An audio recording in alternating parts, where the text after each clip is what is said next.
Pemirsa, penyortiran dan pelipatan surat suara masih terus dilakukan KPU di berbagai daerah. Dalam penyortiran di Kuningan, Jawa Barat ditemukan puluhan ribu surat suara rusak. Lebih dari 50 ribu surat suara untuk DPR RI di KPUD Kuningan, Jawa Barat mengalami kerusakan. Kerusakan pada surat suara ini ditemukan usai pihak KPU setempat melakukan penyortiran seluruh surat suara untuk DPR RI. KPU setempat banyak menemukan kondisi surat suara yang tidak layak untuk dipergunakan dalam proses pemilihan legislatif 9 April nanti. Sebab jika kertas suara ini dipaksakan, akan rawan kecurangan hingga manipulasi suara. Umumnya kerusakan pada surat suara yang rusak memiliki noda hitam atau cacat dalam proses pencetakan.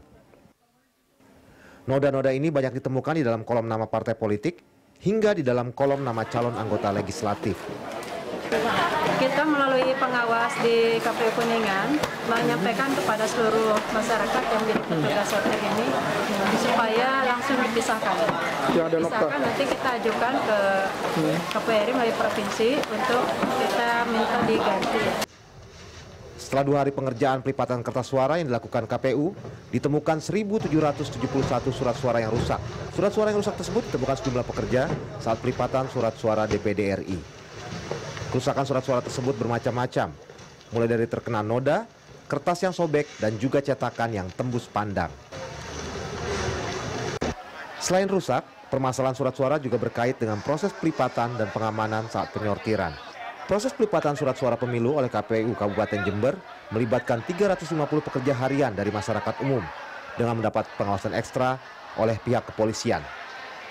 Sebelum para pekerja bertugas dan usai bertugas, dilakukan penggeledahan terlebih dahulu oleh pihak kepolisian dibantu pegawai KPU Kabupaten Jember. Hal tersebut dimaksudkan untuk menjaga keamanan dan menghindari penyalahgunaan surat suara pemilu. Siapapun yang datang ke tempat pelipatan suara harus melapor dan diperiksa. Tidak hanya keamanan, mencari pelipat kertas suara pun bukan urusan mudah.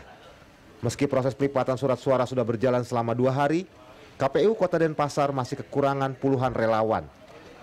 Dari target 100 relawan per hari, KPU Kota Denpasar hanya mendapatkan 70 relawan.